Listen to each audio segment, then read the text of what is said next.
ഒരു പ്രാവശ്യം സൂറത്തുൽ ഫാത്തിഹ, പിന്നെ ഒരു പ്രാവശ്യം ആയത്തുൽ കുർസി, 3 പ്രാവശ്യം ഖുൽ യാ അയ്യുഹൽ കാഫിറൂൻ എന്ന സൂറത്ത്, 3 പ്രാവശ്യം ഖുൽ ഹുവല്ലാഹു അഹദ് എന്ന സൂറത്ത്, ഒരു പ്രാവശ്യം ഖുൽ അഊദു റബ്ബിൽ ഫലഖ്, ഒരു പ്രാവശ്യം ഖുൽ അഊദു ബിറബ്ബിൻ നാസ്, പിന്നെ 3 സ്വലാത്ത്, അറിയാവുന്ന സ്വലാത്ത് 3 പ്രാവശ്യം. ഇത്രയും എല്ലാ ദിവസവും ഓതാൻ പറ്റുമോ മുടങ്ങാതെ?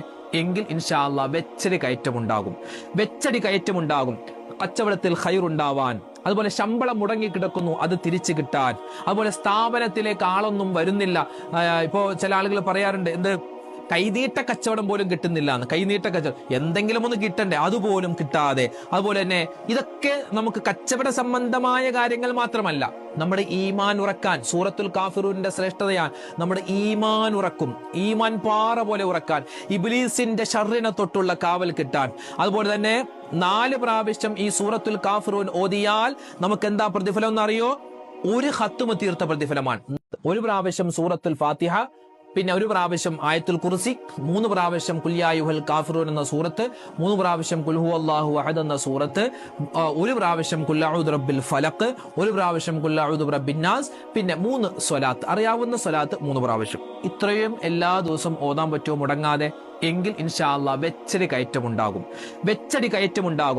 കച്ചവടത്തിൽ ഖൈറുണ്ടാവാൻ, അതുപോലെ ശമ്പളം മുടങ്ങി കിടക്കുന്നു അത് തിരിച്ചു കിട്ടാൻ, അതുപോലെ സ്ഥാപനത്തിലേക്ക് ആളൊന്നും വരുന്നില്ല.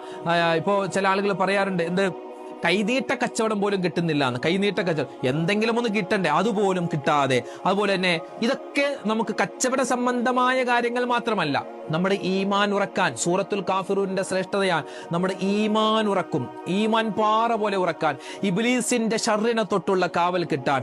അതുപോലെ തന്നെ 4 പ്രാവശ്യം ഈ സൂറത്തുൽ കാഫിറൂൻ ഓതിയാൽ നമുക്ക് എന്താ പ്രതിഫലം എന്നറിയോ? ഒരു ഖത്മ് തീർത്ത പ്രതിഫലമാണ്. ഒരു പ്രാവശ്യം സൂറത്തുൽ ഫാത്തിഹ, പിന്നെ ഒരു പ്രാവശ്യം ആയത്തുൽ കുർസി, 3 പ്രാവശ്യം ഖുൽ യാ അയ്യുഹൽ കാഫിറൂൻ എന്ന സൂറത്ത്, 3 പ്രാവശ്യം ഖുൽ ഹുവല്ലാഹു അഹദ് എന്ന സൂറത്ത്, ഒരു പ്രാവശ്യം ഖുൽ അഊദു റബ്ബിൽ ഫലഖ്, ഒരു പ്രാവശ്യം ഖുൽ അഊദു ബിറബ്ബിൻ നാസ്, പിന്നെ 3 സ്വലാത്ത്, അറിയാവുന്ന സ്വലാത്ത് 3 പ്രാവശ്യം. ഇത്രയും എല്ലാ ദിവസവും ഓതാൻ പറ്റുമോ മുടങ്ങാതെ? എങ്കിൽ ഇൻഷാ അല്ലാഹ് വെച്ചടി കയറ്റമുണ്ടാകും.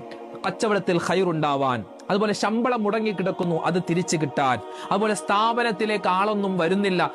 ഇപ്പോ ചില ആളുകൾ പറയാറുണ്ട്, എന്ത് കൈനീട്ട കച്ചവടം പോലും കിട്ടുന്നില്ല എന്ന്. കൈനീട്ട കച്ചവടം എന്തെങ്കിലും ഒന്ന് കിട്ടണ്ടേ, അതുപോലും കിട്ടാതെ. അതുപോലെ തന്നെ ഇതൊക്കെ നമുക്ക് കച്ചവട സംബന്ധമായ കാര്യങ്ങൾ മാത്രമല്ല, നമ്മുടെ ഈമാൻ ഉറക്കാൻ സൂറത്തുൽ കാഫിറൂന്റെ ശ്രേഷ്ഠതയാണ്. നമ്മുടെ ഈമാൻ ഉറക്കും, ഈമാൻ പാറ പോലെ ഉറക്കാൻ, ഇബ്ലീസിന്റെ ശർറിനെ തൊട്ടുള്ള കാവൽ കിട്ടാൻ. അതുപോലെ തന്നെ 4 പ്രാവശ്യം ഈ സൂറത്തുൽ കാഫിറൂൻ ഓതിയാൽ നമുക്ക് എന്താ പ്രതിഫലം എന്നറിയോ? ഒരു ഖത്മ് തീർത്ത പ്രതിഫലമാണ്. ഒരു പ്രാവശ്യം സൂറത്തുൽ ഫാത്തിഹ, പിന്നെ ഒരു പ്രാവശ്യം ആയത്തുൽ കുർസി, 3 പ്രാവശ്യം ഖുൽ യാ അയ്യുഹൽ കാഫിറൂൻ എന്ന സൂറത്ത്, 3 പ്രാവശ്യം ഖുൽ ഹുവല്ലാഹു അഹദ് എന്ന സൂറത്ത്, ഒരു പ്രാവശ്യം ഖുൽ അഊദു റബ്ബിൽ ഫലഖ്, ഒരു പ്രാവശ്യം ഖുൽ അഊദു ബിറബ്ബിൻ നാസ്, പിന്നെ 3 സ്വലാത്ത്, അറിയാവുന്ന സ്വലാത്ത് 3 പ്രാവശ്യം. ഇത്രയും എല്ലാ ദിവസവും ഓതാൻ പറ്റുമോ മുടങ്ങാതെ? എങ്കിൽ ഇൻഷാ അല്ലാഹ് വെച്ചടി കയറ്റമുണ്ടാകും. കച്ചവടത്തിൽ ഖൈറുണ്ടാവാൻ, അതുപോലെ ശമ്പളം മുടങ്ങി കിടക്കുന്നു അത് തിരിച്ചു കിട്ടാൻ, അതുപോലെ സ്ഥാപനത്തിലേക്ക് ആളൊന്നും വരുന്നില്ല.